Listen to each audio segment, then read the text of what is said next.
to please silence your cell phones because if you have a beep or a text thing like my husband does, there's nothing subtle about it. So better to be heard, not for that not to be heard. Some logistics first. We do have bathrooms right there in the narthex. If those are full because they're single use, you can go downstairs and down the hall. Anyway, the family will be here in just a second. One more.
Welcome to this celebration of the life of Paula Lynch McCurry. I know each and every one of you is going to have wonderful memories of her because she was a wonderful person. The family is heading up right now. They did not want everybody to stand as is usual, so just give them the respective silence when they come up. Following the service, we have a reception planned. There was lots of good stuff to eat, so I hope everybody can stay for that. There's some wonderful memory tables that have Paula's quilts and artwork and poems and all that wonderful stuff. So I hope you'll stay for that.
known as the family shuffle.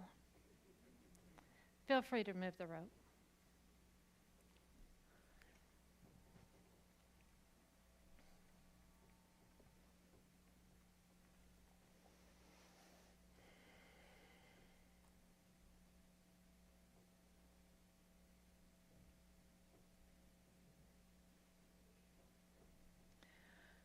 On behalf of Paula's family, I want to thank each of you for coming. Your prayers and your support have meant so much to them during this time.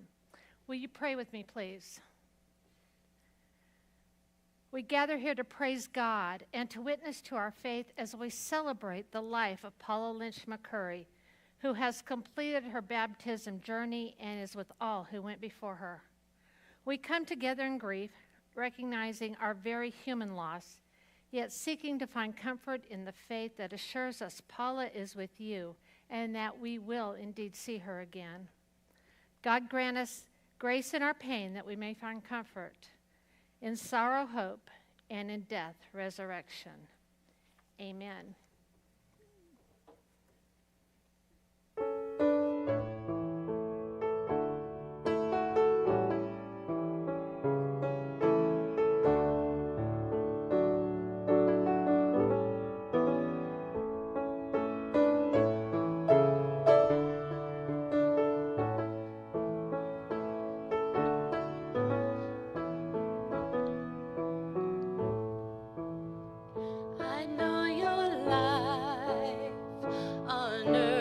Troubled, and only you could know the pain. You weren't afraid to face the devil. You were no stranger to the rain. So go rest high on that mountain, for your work on earth is done. Go to heaven shouting, love for the Father and the Son.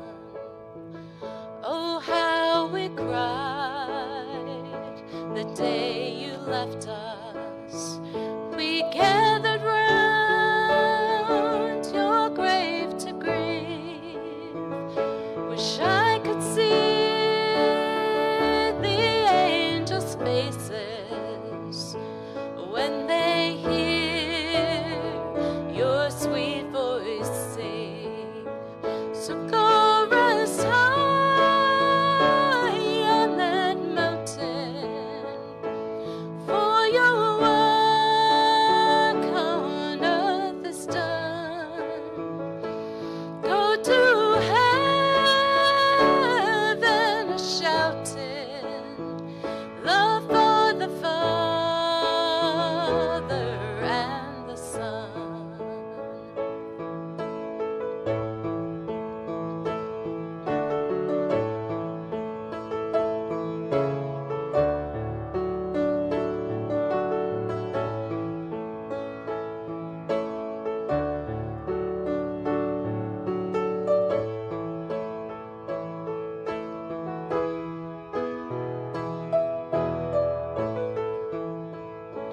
Go rest high on that mountain, for your work on earth is done. Go to heaven shouting, love for the Father and the Son. Oh, go to heaven shouting, love for the Father and the Son.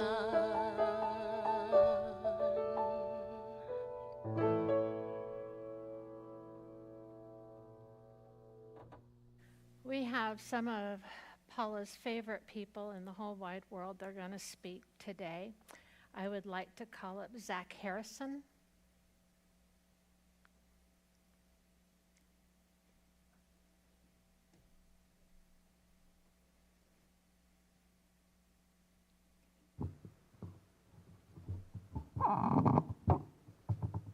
Sorry about that. I would like to share a short poem that Grammy wrote herself. It's one of those pieces that really sounds like her. It's honest, thoughtful, and full of heart. She called it imperfect joy. Sure, over the years, my heart has been broken. How can your heart not break when you lose a loved one, or when a child suffers, or when your beloved pet gets hit by a car? But broken hearts are what give us strength, strength and understanding and compassion. A heart never broken is pristine and sterile, and will never know the joy of being imperfect. Thank you. Thank you. Riley Butler, Hunter Butler, and Carter Butler, please.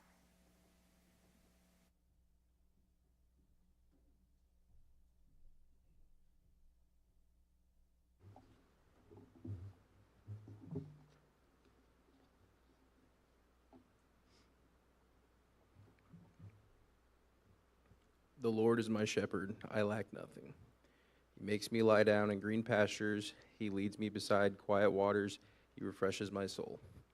He guides me along the right paths for his name's sake. Even though I walk through the darkest valley, I will fear no evil, for you are with me. Your rod and your staff, they comfort me. You prepare a table before me in the presence of my enemies. You anoint my head with oil, my cup overflows. Surely your goodness and love will follow me all the days of my life, and I will dwell in the house of the Lord forever.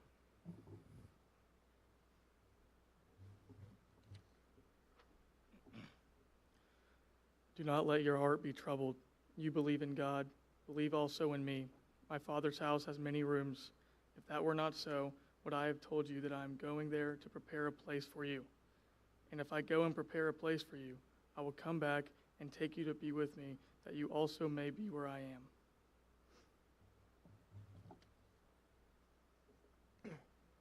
There's a time for everything and a season for every activity under the heavens, a time to be born and a time to die, a time to plant and a time to uproot, a time to kill and a time to heal, a time to tear down and a time to build, a time to weep and a time to laugh, a time to mourn and a time to dance.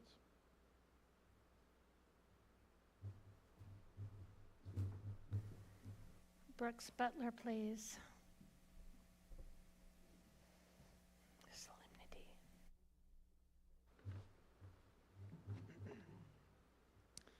This poem is something Grammy would have appreciated, a reminder that she's still with us, just in a different room.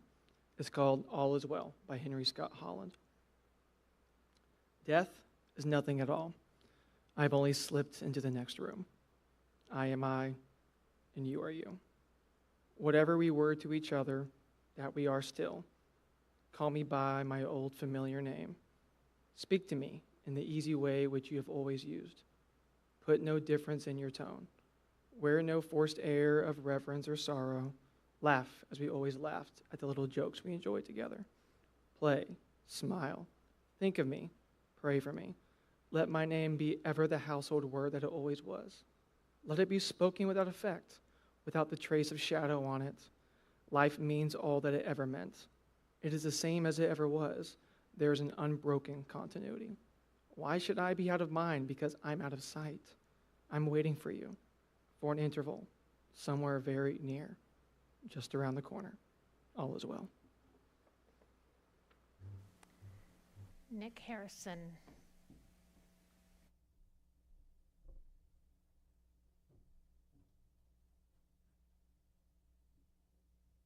Hi. On behalf of my family and everyone sitting in the front row, thank you for being here with us today to celebrate Grammy. For those that don't know me, I'm Polly's son and belong to one of the 3 sets of boy twins that Grammy and Peepaw share together. As you probably know and have seen already today, she was Grammy to a small army here. And my cousin Parker We'll be able to share some more stories and memories that she's blessed us with after I'm done, but I hope you forgive me as I reference her as Grammy throughout my reflection. That's who she was to me and to us, and I want to use my time here today to share what it meant to be Grammy for myself and my cousins. About 3 months ago, I moved across the country to live in New York. That week, Grammy sent me a note. She said, "I just wanted to tell you how proud we are that you have reached this exciting point in your life.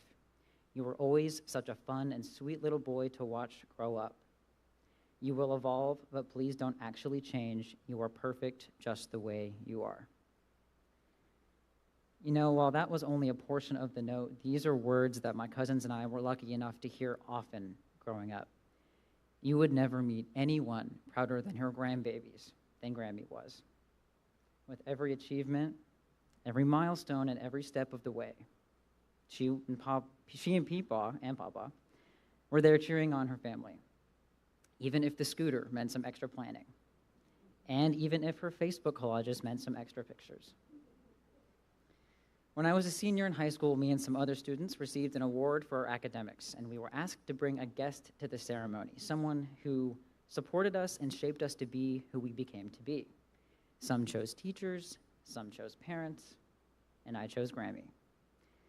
Not only does that hopefully speak to her background and career as an educator, but also to her endless strength, which I drew from throughout my childhood.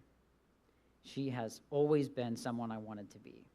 Her desire to put family first, her work ethic to pursue what she wanted no matter what, and her kindness and compassion when others needed attention.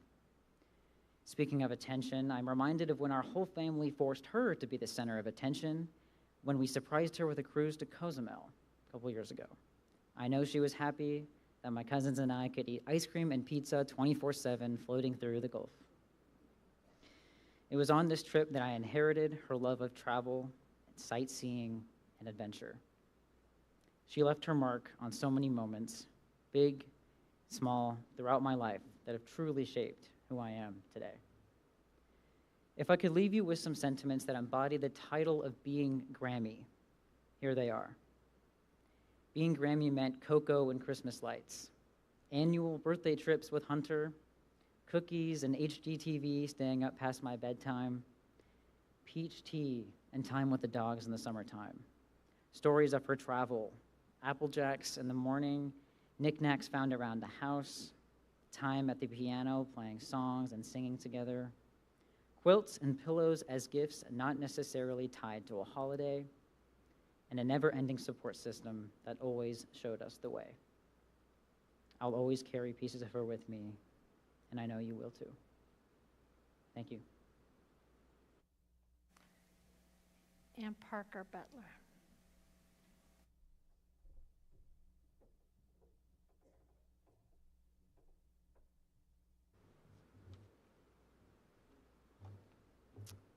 Hello. My name is Parker. I am Joe's second oldest son. And I want to deliver a few remarks just on building on what Nick said about what Grammy meant to us as a family. Grammy would have loved this. Her loved ones and friends all together in one place. It's the kind of thing that she lived for, because that's who she was. To me and my siblings and cousins, Grammy was our Grammy. To others, she was a mother. She was an educator. She had very many devoted friends. And it's no surprise, because who wouldn't want to be friends with someone like her? Whoever you know her as, Paula, Mom, Grammy, you know that she was a light. She led a life of adventure, of humor, of creativity, of compassion, and of love. In a world that often feels consumed by crassness and materialism, Grammy always stood out as the exact opposite. She was truly the salt of the earth. She believed in experiences, in sharing time together. For me and my siblings and cousins, we often knew Grammy as the RV grandparent, always driving off to a new adventure with Peepaw. Sometimes we even got to go along with them. Those were some of our fondest childhood memories. Whether on campsites or on cruises or in family room gatherings, there is nothing in the world that she cherished more than time with her grandkids. It's why she gifted my siblings and cousins our own pop-up camper that we so affectionately dubbed a combination of our last names, Harrison Butler. We called it Harry Butt. She always got a kick out of that name. I think when many of us think of Grammy, we think of her distinct laughter.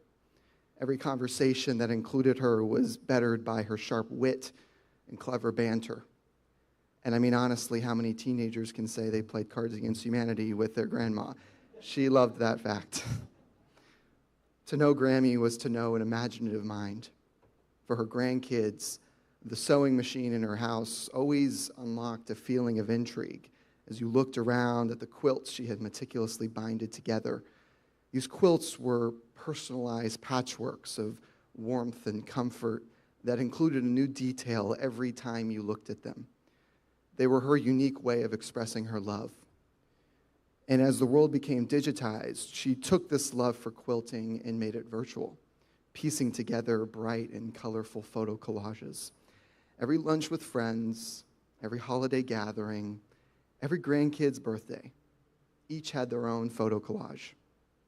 Us grandkids, we joked about it. But I also think beneath that amusement was a feeling of satisfaction that this woman so loved every moment of time spent with her loved ones that she would create these images as a way of expressing that boundless love. And that love really was boundless. All of us grandkids, we would joke about which one of us would be Grammy's favorite during a given time, and we would determine that based on whether we were featured as her profile picture on Facebook or pinned on her refrigerator. The truth is, she shared a unique relationship and a special bond with each of us. She made every one of us feel like her favorite, always taking a genuine interest in the kinds of people that we've grown up to be. As a kid, Grammy taught me to be creative. She taught me the value of writing. She really wanted me to be an author. And I'll be honest, recalling that fact made it a bit more daunting writing this tribute, so I hope I make her proud. She helped teach us the value of putting yourself out there for the world to see, to let nothing stand in your way. All of these values that Grammy had were derived from her faith, but what always stood out to me is how she lived these values. They weren't just talked about. They weren't just confined to the walls of a church. She put them into practice in her daily life. In her push for me to write more often, Grammy would always say, whatever you do in life, no matter how busy you get, keep a journal. Because when you get old, you will remember and cherish those writings the most. I think that advice encapsulates her best. Because I know that in her final days, she looked back the same way we all are right now, at a life of purpose, of connection, of joy, of valuing our time on this earth and the people we are surrounded by. And today, while we mourn the loss of a bright light in our world, let's honor her not only by remembering her, but by living those values that she taught us to live. Thank you.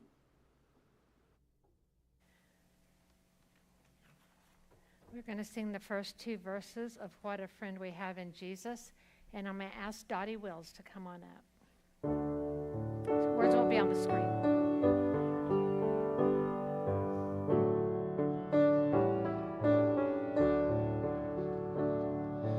What a friend we have in Jesus, all our sins and griefs to bear. What a privilege to carry everything to God in prayer. Oh, what peace we often forfeit. Oh, what needless pain we bear. Oh,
We're here today to celebrate and honor the life of our dear Paula.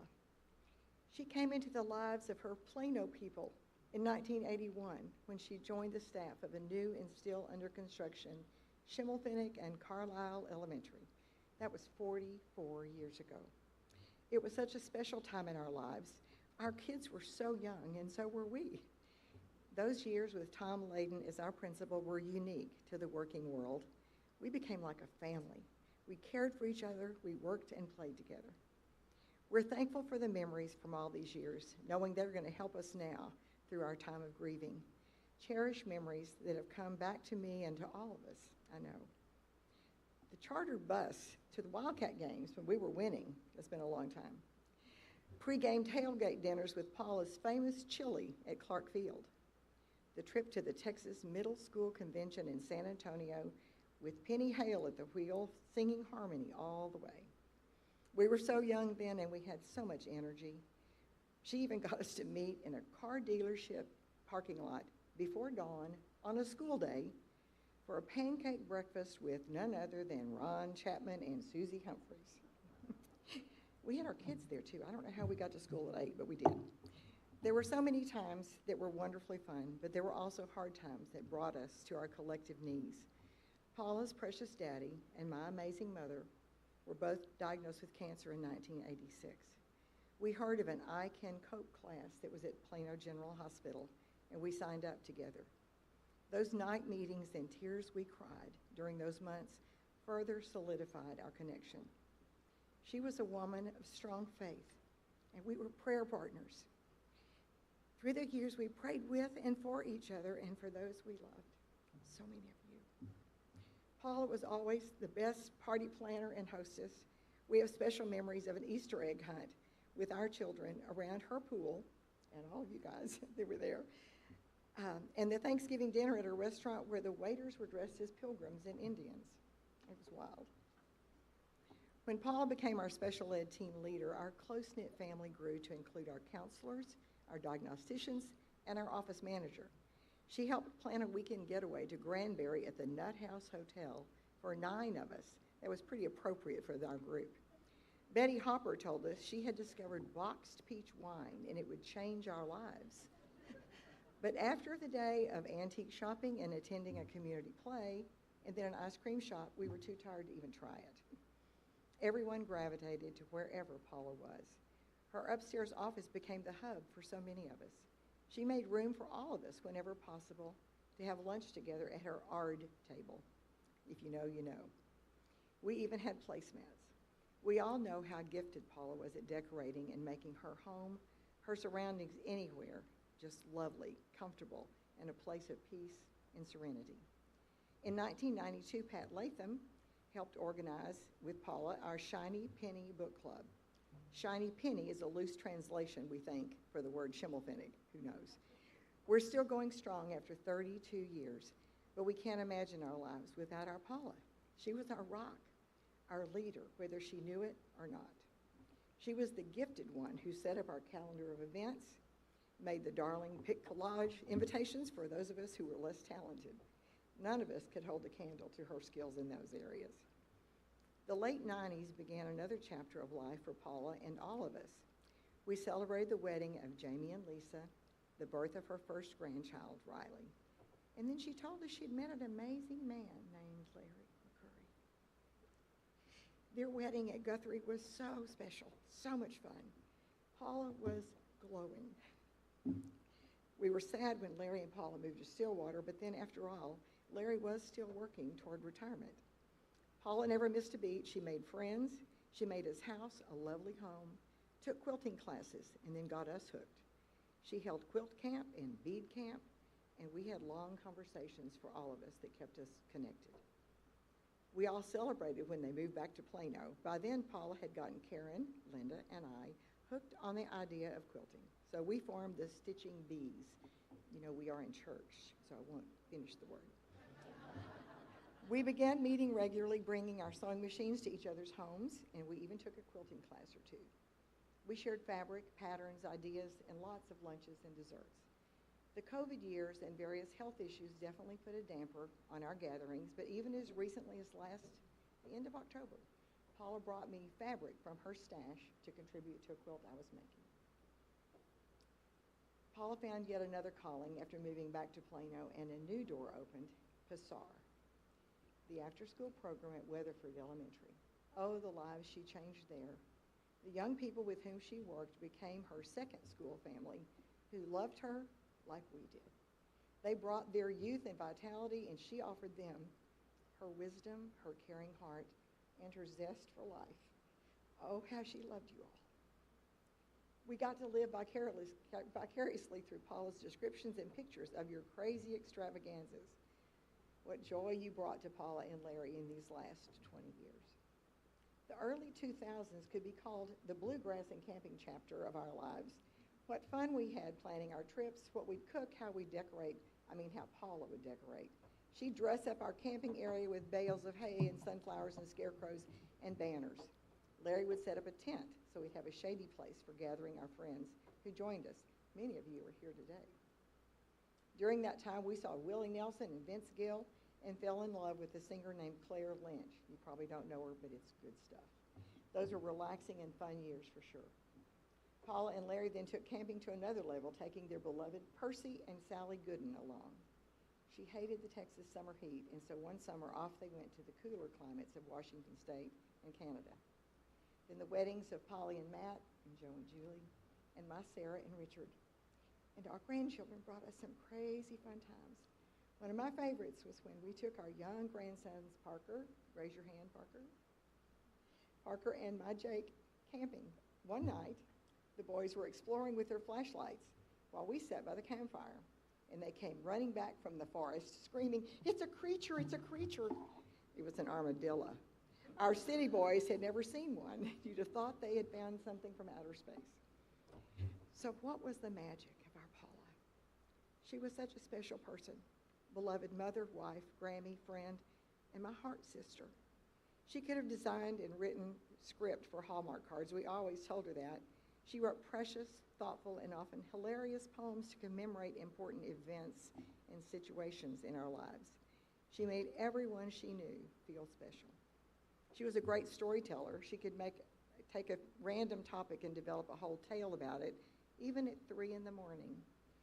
Ask Larry and Mike Watkins. She had a great singing voice, and who knew? She could even play the ukulele, although she never let us hear her. Need I mention that she hated chicken? She made the mistake of sharing her traumatic experience with a baby chick at her grandparents' house when she was young. We teased her constantly, giving her rubber chickens as gifts and wrapped in chicken boxes. Of course, we had to alter our party menus. Chicken salad would not fly. However, I recently learned that Paula actually tried and liked the chicken salad that Nika's mom made. Still upset about that. Paula loved her animals and all of her friends and family's animals. In the late 80s, Paula, Linda, Margaret, and I were the surprise recipient of Bichon Frise puppies, given to us by the mom of one of our students. We got them together often to compare their crazy antics. And then when Larry brought home a little kitten, she was immediately smitten and had to tell us how she'd spent hours holding that kitty and counting his every single whisker. She loved life and was always ready to do the next best thing, never letting her mobility issues get in the way.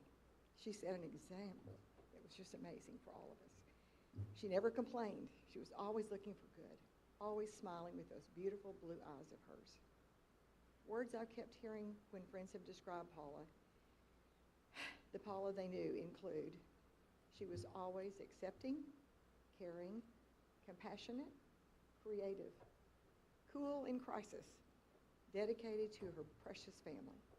She was so funny, a great cook, helpful, a good listener, joyful, loved by all, loving to all, loyal, poetic, positive, multi-talented, thoughtful, and unselfish of her time, her gifts, and her love. So we've lost our Paula for now, but heaven has gained a special treasure and is now more wonderful than before. I can just hear her singing gospel songs in the heavenly choir, and I'm clinging to the promise that we'll be united on the other side. Thank you.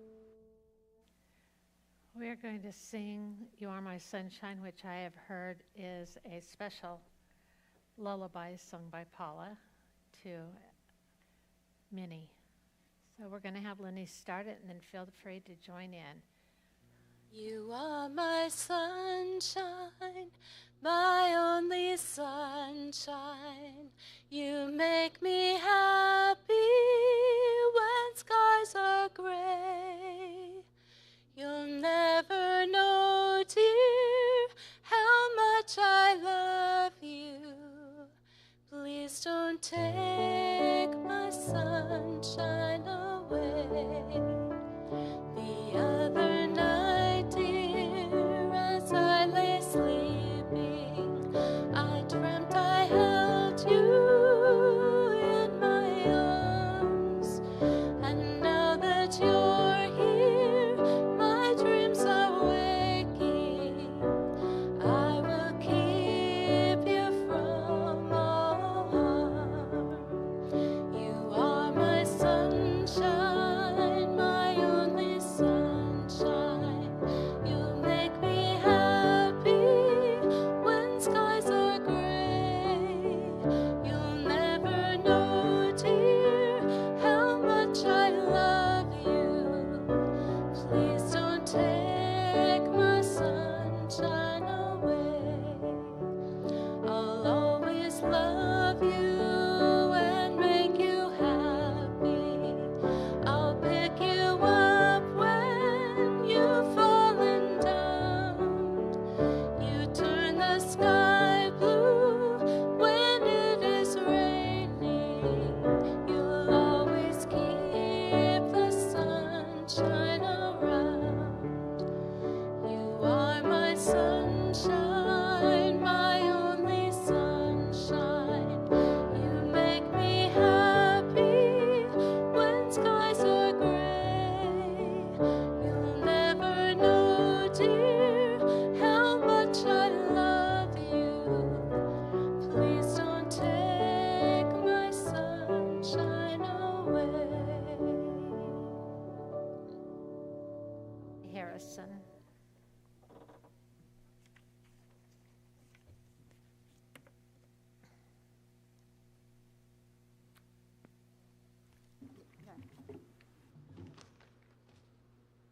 I'm going to have to put my readers on. My mother said, you need readers, and I said, I do not need readers. And she said, you need readers, and I said, no, I don't. And she bought readers and put them in my purse, and now I wear readers. Well, aren't we the lucky ones? On behalf of my brothers, Joe and Jamie, and our stepfather, Larry, and all of Paula's family, we really want to thank you for being here today to celebrate my mom. Mom always loved to party, and for this one, she was actually on time. My mom was born in Brownsville, Texas, and shortly after, her parents moved to Shawnee Mission, Kansas, where she grew up as the beloved only child of Lou Reen and Paul Lynch. She adored her parents, but she longed deeply for siblings. I always believed that not having brothers or sisters inspired her to create her little pocket families everywhere that she went. Her first pocket family were the cousins who ran wild together on their grandparents' farm. And it was there that she had the legendary chicken incident. It haunted her the rest of her life, and unfortunately ours too. I won't go into the details, but let's just say if it weren't for Dad, our brothers and I would never know the glory of a bucket of chicken. She graduated from Shawnee Mission North High School, and after high school went to Baker University and pledged her heart and soul to Alpha Chi Omega. I could go into the more details about her life, her first marriage to my dad, the tragic end of her second marriage, and her finding love again in her 50s, third time's the charm. But what I really want to tell you about is her, how she lived, who she was, who she really was. She was a mother. Oh, she was born to be a mother. She prayed for children, and she gave us the brothers and sisters that she had always wished for herself. She believed the greatest gift we had was each other, and she made sure to remind us of that whenever we were arguing. She frequently dressed us alike and took us with her wherever she went. Her friends were our family, and their children were our partners in crime. She was warm, loving, fun, adventurous, and just mischievous enough to keep us on our toes. She was also a liar. A snoring liar. She insisted that she could never snore while sounding like a freight train. Then came the day she fell asleep on the couch, drowning out our tiny 19-inch TV with her snores. The three of us had the same brilliant idea. Get the cassette recorder and get proof. Oh, and we did. Loud, undeniable proof. She was shocked we caught her, shocked we called her bluff, and shocked that we managed to work together. We'd never been prouder. You know, she was also a prankster. She loved trying to scare us. Honestly, it was her love language. She'd hide behind doors and shout boo at your back the moment you thought you were alone. My brother Jamie was her preferred target, possibly because he was the easiest to startle with the loudest shriek, but possibly because she just enjoyed the drama. One of her all-time favorite pranks was popping out from under our cribs after a nap wearing a Halloween mask. We don't remember this, thank God, but she has told the story so often, giggling so hard she could barely get the words out. She also liked to occasionally try to convince my little brother, Joe, that she had signed him up for the circus. Each time he fell for it, and it sent him into immediate panic, all while she's trying to tell him how exciting the circus is and how we'll come visit. It's amazing he turned out even semi-normal. And then there were her public embarrassment missions. Does anyone here even know who Rosie Greer is? Okay, well, most of us don't. I didn't, but when I was about 10, she spotted him in public and hissed, quick, quick, go up and ask that man if he's Rosie Greer. Go! I was like, what? But I went. I didn't have a choice. And this enormous former NFL football player graciously said, yes, but how do you know who I am? And before I could answer, my mother swooped in and said, I'm so sorry she bothered you. I'll bet people come up to you all the time. Yeah, and you won't believe this, but she did the exact same stunt again with a group of monks at the Renaissance Fair. I didn't even know what a monk was, but she sent me up to ask if they were real, and then lightly scolded me in front of them for bothering these nice men. Even still, my brothers and I were the lucky ones. My mom was also a teacher. She worked at our preschool as my music teacher and also served as my Girl Scout leader, which I was so proud of until it became obvious in both circumstances that she was never going to call on me, ever. Give someone else a turn, she would say. So frustrating. My mother taught many grade levels, but ultimately found her calling with students who had a special education designation. She became an advocate for those with learning differences, and she spent many years as a teacher and made an enormous impact on her students. Know how I know? The pigs. Anyone who worked with her during her tenure at Schimmelpfennig Middle School surely remembers the pigs. Near as I can recall, she mentioned thinking pigs were cute to a few classes, and students began to bring her little ceramic pigs as collectibles.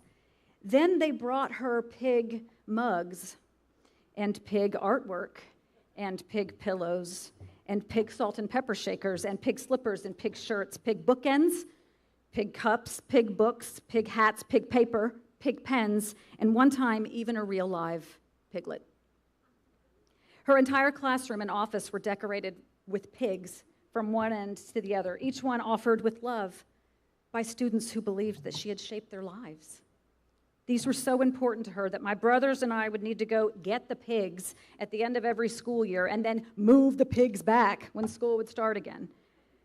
I know these pigs were ornamental, but they were actually more like a legacy, proof that she made a difference in the lives of all those kids, one pig at a time. Clearly, her students were the lucky ones. She was definitely an artist. This was her quilt. It's blue and yellow. Yellow for Kansas, blue for Texas, her two homes. She was an artist in every sense of the word. She sang like an angel, and she played multiple instruments. She'd sit at the piano or with her guitar, and we'd sing Christmas carols together. She used to sing "You Are My Sunshine" to us when we were sad. She painted, wrote poetry, stitched the most beautiful quilts, each one made with intention and love for the person receiving it. She even did Such a good job on my second grade Eskimo diorama that I won first place. You've heard from people today about the art she created and the impact she had on the people in her life. But whenever I asked about her artistic ability, which I do not have, she brushed it off as a hobby. But one time, she confessed she actually minored in art in college. Suddenly, everything clicked. She was a true artist, and creating things was one of the many ways she showed her love for all of her families. The only art form that intimidated her was performing on the stage or speaking in front of people. No way would she be up here doing this right now. So her friends and family were the lucky ones. She was also a partner. She loved to travel and believed life was meant to be lived, not collected. She was madly in love with my stepfather, Larry, and felt blessed to have a partner who entertained her whims and flights of fancy. Why, yes, we should travel the world. Let's not let a scooter stop us. Larry, get the camera. The two of them never wasted a moment, whether it's summering in Canada, RVing around the country, a trip to Amsterdam, or a cruise to see the fall foliage. They were always up for an adventure as long as they were together. Perhaps the greatest adventure they embarked on was becoming grandparents.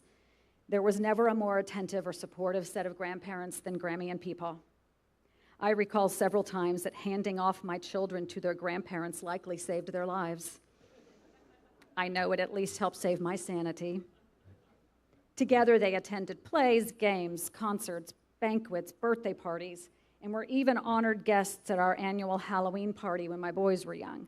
Grammy sat at the kitchen table and put spooky tattoos on all the little trick-or-treaters. It's good that Larry turned out so amazing because meeting someone online at the time was a little scandalous.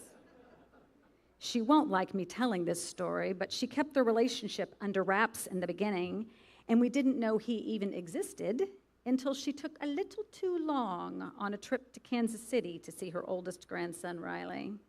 Turns out she had taken a detour to meet a man in Oklahoma. We were flabbergasted and wondered what could come of this, but we knew as soon as we met him she'd found a good match, someone who wanted the same things in life that she did. Phew. And isn't Larry the lucky one? You know, there's more to her than all of this. She was incredibly complex and full of depth, persistence, and joy. I could not have asked for a better role model than my mother. I am sad to have lost her so suddenly, and I wish she could be with us today. She would love every minute of this place with guests from all of her families, even if she would have for sure bugged me over the last few weeks to make sure I had my nails and hair done because you're going to see so many people. And check the weather, you may need a coat. But aren't we the lucky ones?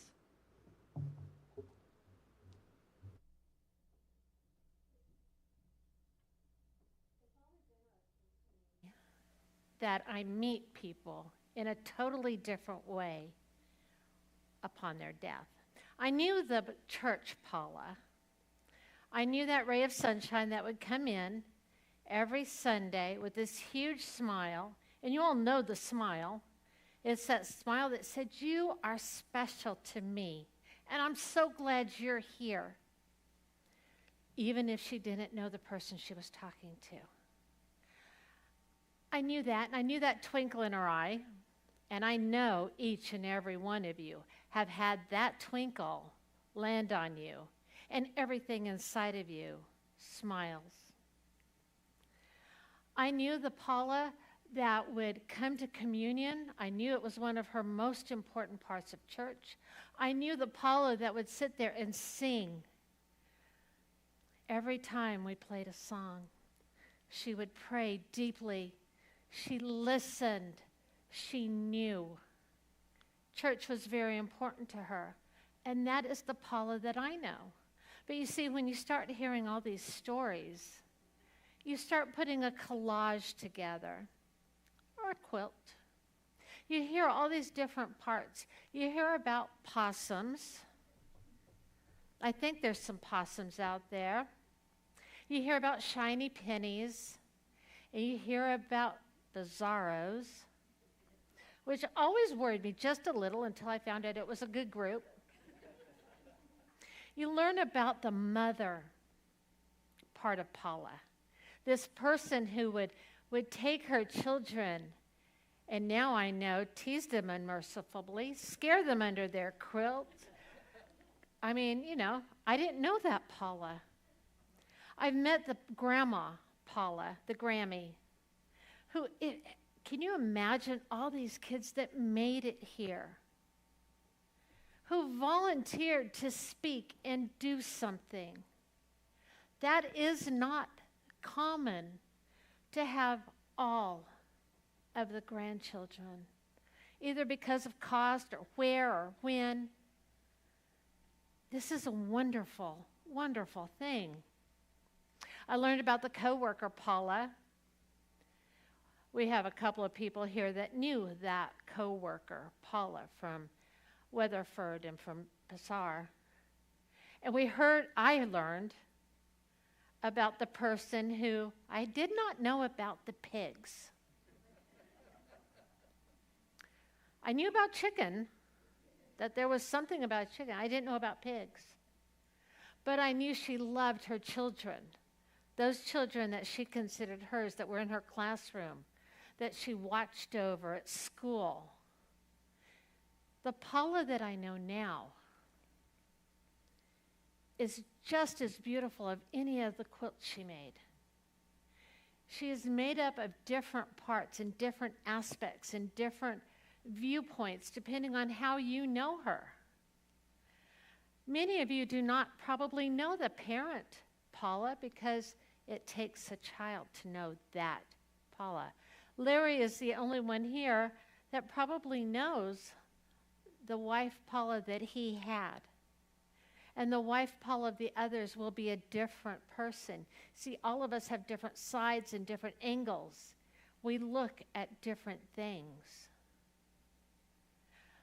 The collage of Paula that I am coming to know is beautiful and vibrant, not gray, not brown, not tan, and certainly never beige. The Paula I am coming to know is shades of blue and yellow and orange and purple, beauty, vibrance, the colors of love and hope and strength and belief and faith. There was no off color to Paula. No color that was, well, there it is. I guess that'll do. That wasn't Paula.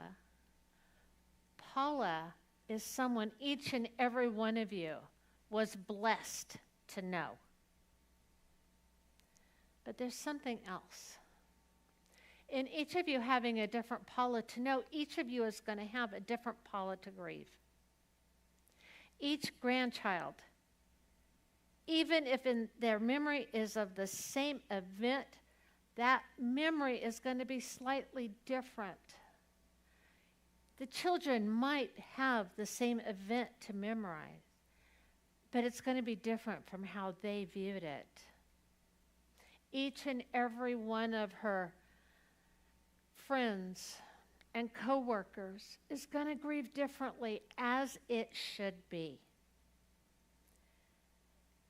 You're going to grieve a different part of Paula. And for those of you who knew her in different ways, allow that grief to come in whatever form it takes.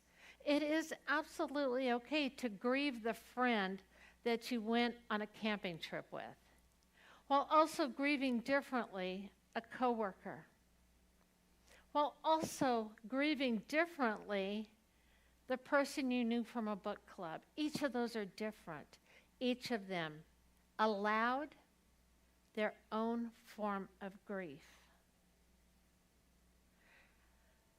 You will hear, and I know the family well, from experts on grief, that there should be a timeline. Throw it away. Throw the timeline away. There are no timelines to this. There is not a certain set order that grief comes in and I know a book was wrote about it, sold millions of copies, The 5 Stages of Grief. Don't buy it. It might work for some people, but not for everyone.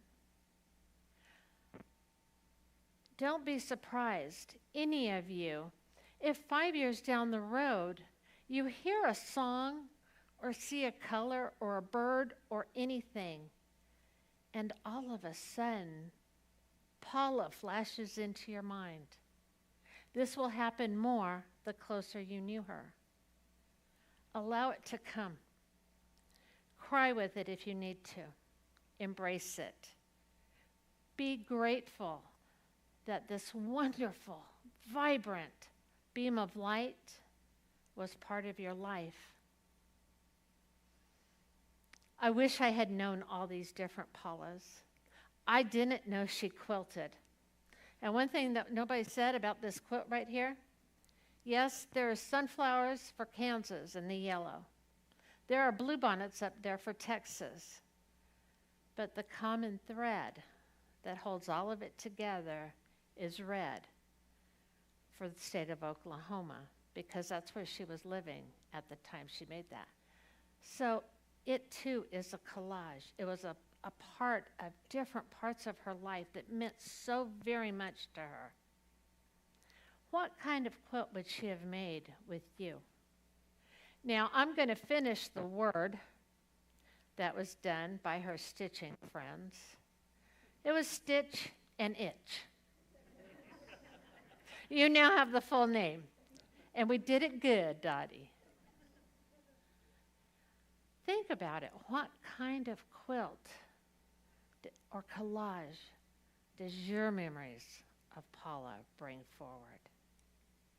I'm not going to ask everybody to go out and make a quilt, but you could.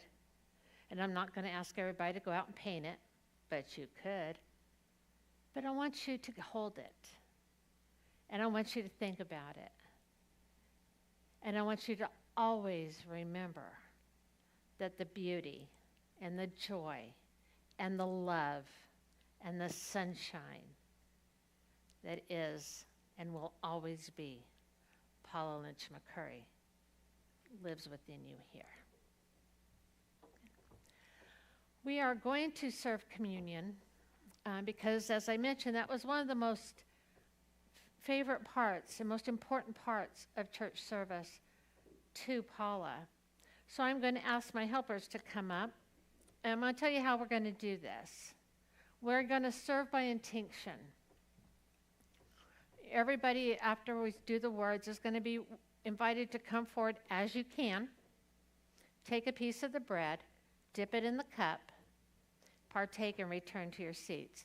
Those of you who cannot easily come forward, I will serve you in your seats. Just let me know, all right? I believe, are we singing a song first or after? Oh, first. His eye is on the sparrow. Sorry, guys. Put you up early.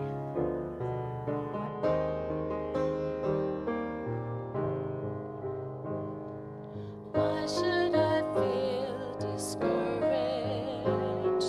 Why should the shadows come? Why should my heart be lonely and long for heaven and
On the night our Lord met with his disciples, he took a loaf of bread, and after giving thanks, he blessed it, and breaking it into pieces, passed it among his disciples, saying, "Take and eat.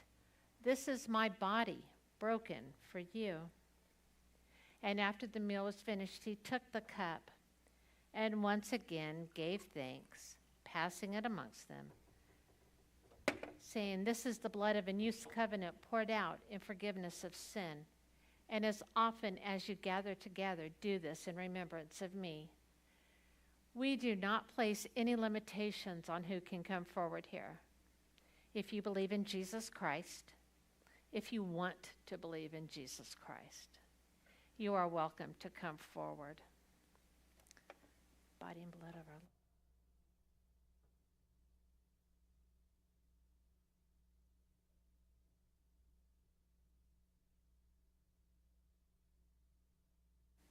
Each of our crowds will have cup and plate up here. You may come forward, and I will serve those of you who can't easily come forward in your seat. Hold, and just see whatever.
Will you pray with me, please?